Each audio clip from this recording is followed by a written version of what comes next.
So, 80 billion, or actually more than 80 billion, this is the amount of land animals killed every year for human consumption. Now, if we add aquatic animals, then we are even talking about trillions. These numbers represent not only a devastating effect on the environment, but also an inexplicable level of suffering, cruelty, and I believe also injustice for the animals involved. This is why I'd like to see a shift towards a vegan world, and why I spent the past 18 months or so by now trying to find the best communication strategies to achieve that goal. And with this, I'd like to welcome you to my presentation with threats towards a vegan world. What kind of threats I'm talking about, I will get into this in a bit, but first I'd like to introduce to you Abby and Nebe. Abby and Nebe are two animal rights activists who share the goal of a vegan world, but their approaches differ. Abby is an abolitionist animal rights activist, and Nebe a new welfarist one. So what does that mean? Abby uses logical arguments, and she demands a complete and immediate cessation of all animal use. Whereas Nebe, she uses psychological strategies, and she has a bit more of a peeling the onion type of approach. But let's let them speak for themselves. Hi, I'm Abby. I believe that we have a moral obligation to live vegan, as there is no need to consume animal products. Ultimately, it's all about taste. But can a temporary sensory pleasure morally justify the exploitation and death of sentient beings? My answer is a clear no. What's yours? Hi, I'm Niwi. I believe that everyone can contribute to a better world, even if it's just a small step. A lot could be achieved if everyone were just a little more vegan, or simply as vegan as they feel they can be. How vegan can you be? So these were Abby and Nebe. Their approaches are a little bit different, and as a matter of fact, there are huge debates among activists as to who has the better strategy. So I thought, let me try and find out. So first I looked into existing research, mainly on different request types and communication styles, and I found that, first of all, the results are a little bit mixed, and also typically only a few aspects are considered. So I came to the conclusion that there is more research needed. So I was looking for a comprehensive theoretical model that would cover a variety of favorable and unfavorable outcomes and their antecedents. So I turned to the sociofunctional model of prejudice, which, according to my knowledge, hasn't yet been used in the context of vegan advocacy, so it offers a bit of a novel perspective. Now, this is the original model as it was proposed by Cottrell and Neuberg. I won't be going into details, but just to summarize, the model posits that outgroups pose various threats that elicit specific emotions, and these then lead to certain reactions, with the function to ward off the threats. And the reactions can be both favorable and unfavorable. So I took this model and I adapted it for vegan advocacy, and I called it the VSMP. So the first thing I did was I looked into what kind of threats can be posed by vegans and vegan communication. And the first one I came up with was a rights threat. It's kind of obvious, as vegans we want to see a change in the world, so most of us try to persuade others to go vegan, and this can be perceived as a little bit interfering with people's rights and freedom. Then health threat. Many people believe that if you don't eat animal products that you are lacking important nutrition. And welfare threat. As ethical vegans, most of us believe that animals deserve the same moral consideration as humans. And this can be a little bit threatening to people who have a more hierarchical view of the animal-human relationship, with them as humans on top. And then morality threat. Now, morality threat is actually a good thing because it translates to an awareness of injustice. And according to the model, this should lead to feelings of guilt. And guilt then should lead to reparative efforts. And these can be intentions and efforts to either reduce or ideally eliminate the consumption of animal products. So these are the outcomes I'd like to see in order to get closer to a vegan world. And all these other threats, according to the model, they should lead to feelings of anger. And anger should then lead to not so favorable responses, namely aggression and rejection. And this can be directed at vegans, as in vegophobia, at animals, as in speciesism, which is their moral discrimination based on species membership, and it can also be directed at vegan products. What does that mean now for Abby and Nebel? Abby has this very radical demand to go vegan and nothing less. So I thought this should definitely pose the greater threat in terms of rights, health, and worldviews, and possibly also in terms of morality threat. Why? Because she makes it very, very clear that any consumption of animal products is morally reprehensible. So this has the potential of raising more awareness of injustice, which is morality threat. So then it follows that Abby should also elicit stronger emotional reactions and responses in terms of aggression, rejection, and reparation. So to summarize this, my first hypothesis was that Abby should elicit stronger reactions. And these effects should be explained by threats and emotions. And ultimately, I expect to find these two pathways.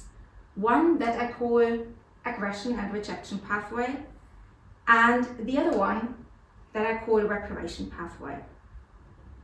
Now, I did have a third hypothesis, which was that diet should moderate these effects.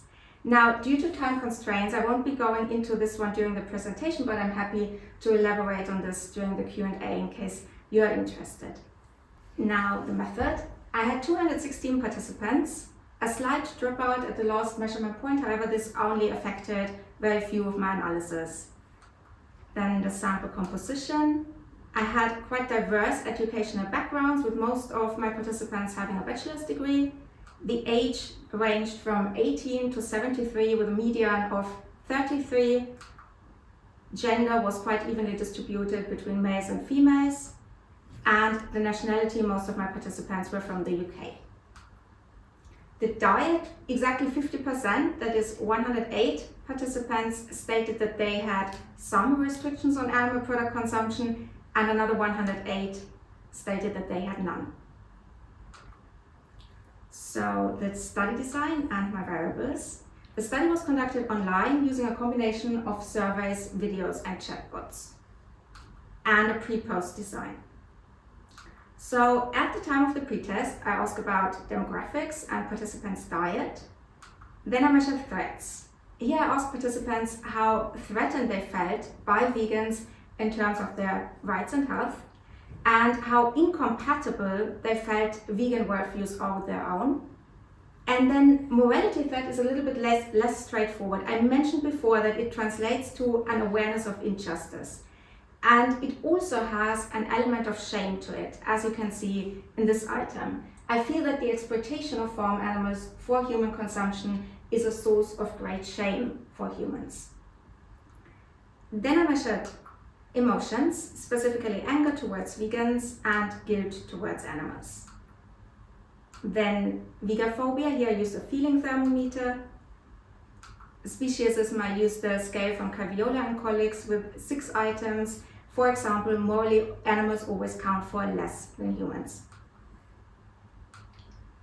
Rejection of vegan products were 2 items. For example, how much do you feel aversion towards vegan products? And then lastly, the intentions and efforts to either eat fewer, that is to reduce, or to cease, to completely eliminate the consumption of animal products. Now, after that, follow the intervention. And here, participants were randomly allocated either to the abolitionist or the new Welfarist strategy. And first, they received a video message where either Abby or Nebe introduced herself and her reasons for going vegan. Importantly, in the experiment, Abby and Nebe looked identical, like this, and they shared the name Via. After that, followed an attention and manipulation check, and then participants entered a chat where they interacted freely with Via for a minimum of 4 minutes. Now, after that, I measured all those variables again, using the same items as at the pretest, with a slight modification. I asked now specifically about attitudes and feelings towards either vegans like Via or after the conversation with Via. And 2 to 3 weeks after the intervention, participants received another very small survey, and here I asked about their efforts or how much they have tried to either reduce or eliminate the consumption of animal products. So now the results. So my first hypothesis was that EBI should elicit stronger reactions, and this should be true for both aggression, rejection, and reparation. And this is what I found. Now this is aggression and rejection. Now these are post minus pre different scores, so 0 means no change, above 0 means an increase, and below 0 means a decrease in comparison to the pretest. So here, as expected, EBI elicited significantly more vegophobia and marginally more rejection of vegan products. And there was no effect on speciesism. Then reparation. Now this is contrary to my expectations. So here, Neve elicited marginally more reduction intentions, and unfortunately there was no effect on any of the other reparation variables. So to summarize, as expected, EBI triggered more vegophobia, more rejection of vegan products. So this hypothesis is confirmed. And then I had an effect in the opposite direction for reduction intent, and no effects on the other variables. So now the question is, what explained these effects?